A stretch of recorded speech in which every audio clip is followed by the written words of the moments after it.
بالکل پکا کر دیا جائے۔ باقی قبرستان میں جانے کا نبی صلی اللہ علیہ وآلہ وسلم نے قبروں پہ جانے کا حکم دیا ہے، صحیح مسلم میں حدیث موجود ہے، 2 احادیث ہیں۔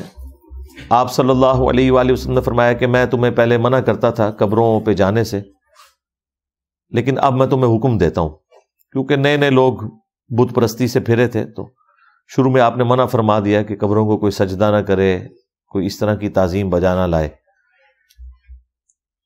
اور دوسری حدیث میں الفاظ ہیں کہ قبروں پہ جاؤ تاکہ آخرت کی یاد آئے، یہ تمہیں موت کو یاد دلاتی ہیں، اب میں تمہیں حکم دیتا ہوں کہ قبروں پہ جایا کرو۔ خود نبی علیہ السلام اپنی والدہ کی قبر پہ گئے آلموسٹ ان کی وفات کے 50 سال کے بعد، تو 50 سال کے بعد والدہ کی قبر پر جانا یہ اس بات کی عکاسی کرتا ہے کہ قبر کو باقی رکھنا چاہیے، قبر کی علامات موجود ہونی چاہیے جہاں پہ انسان جا سکے، اور زیادہ زیادہ ایک نسل نہیں جانا ہوتا ہے۔ اگر میں آپ لوگوں سے پوچھوں کہ جی اپنے پردادے کی قبر بتائیں تو شاید ہی کسی کو پتا، اور ان کے والد صاحب کی قبر وہ تو آپ چھوڑ ہی دیں۔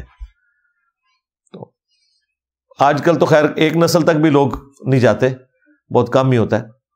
دوسرا، ہماری دعاؤں کا حصہ تو پہنچ رہا ہے، آپ گھر میں بھی بیٹھ کے دعا کریں گے، دعا کا حصہ تو پہنچ جائے گا۔ البتہ قبرستان اپنی موت کی تیاری کے لیے، آخرت کی تیاری کے لیے جانا چاہیے، اور وہاں جو لوگ دفن ہیں ان کے لیے دعا کرنے کے لیے بھی۔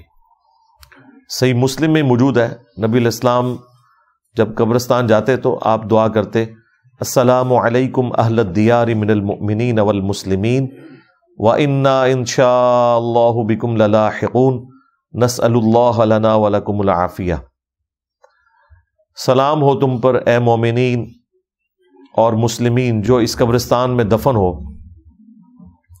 ہم اللہ تعالیٰ کے حضور تمہارے لیے بھی اور اپنے لیے بھی عافیت کا سوال کرتے ہیں، ہمیں بھی عنقریب مر کے تمہارے پاس ہی آنا ہے۔ تو یہ قبرستان جا کے دعا کرنا یہ سنت ہے۔ ایون عورتیں بھی قبرستان جا سکتی ہیں۔ اما عائشہ سلام اللہ علیہا خود کہتی ہیں کہ ایک رات میں نے دیکھا کہ نبی علیہ السلام جو ہے وہ میرے بستر پہ نہیں ہے، تو میں رات کے وقت اٹھی اور بقیع غرقد قبرستان کی طرف گئی، تو میں نے دیکھا کہ اللہ کے محبوب صلی اللہ علیہ وآلہ وسلم وہاں پہ دعا کر رہے ہیں، اور آپ صلی اللہ علیہ وآلہ وسلم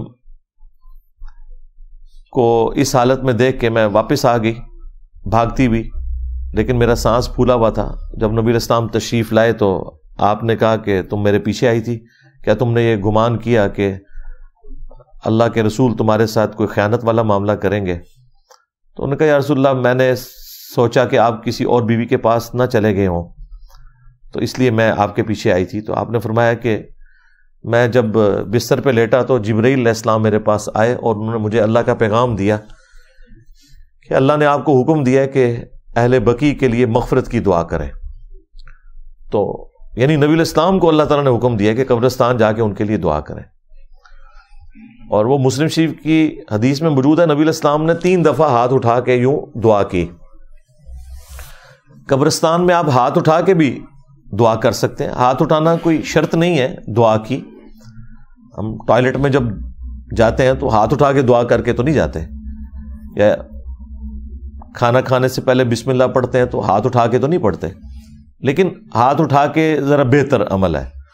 المستدرک للحاکم میں حدیث موجود ہے، اس کی ایک سند جو ہے وہ سنن ابی داؤد میں بھی ہے، وہ کمزور ہے، حاکم میں جو ہے اس کی سند ٹھیک ہے، کہ تمہارا رب سخی ہے، کریم ہے، حیا فرماتا ہے اس شخص سے جو ہاتھ اٹھا کے دعا کرے کہ اسے محروم لوٹایا جائے۔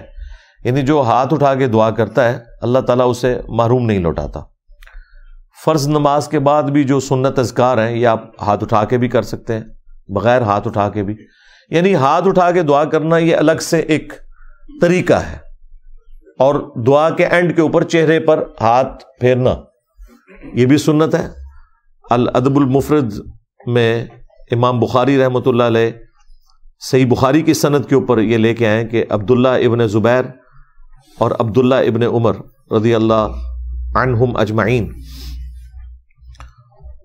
یہ دونوں دعا کرنے کے بعد اپنے چہرے کے اوپر ہاتھ پھیرا کرتے تھے. اور اس سے بڑھ کر یہ ہے کہ اجماع امت ہے.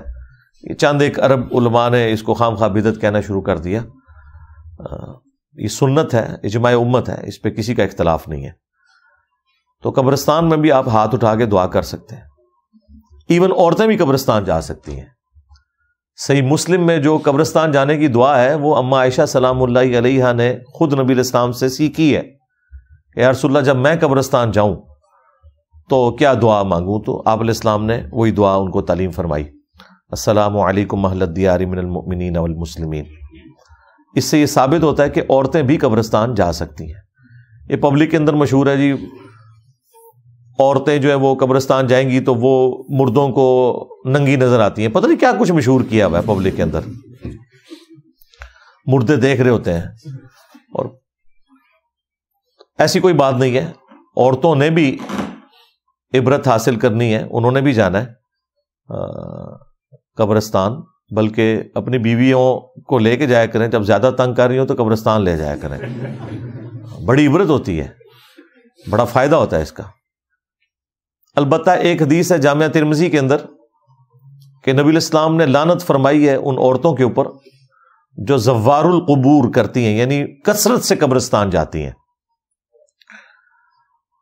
تو اس حدیث کے کانٹیکسٹ میں امام ترمذی نے کامنٹس کیے ہیں کہ یا تو یہ حدیث منسوخ ہے اس حکم سے جو مسلم شریف میں حدیث ہے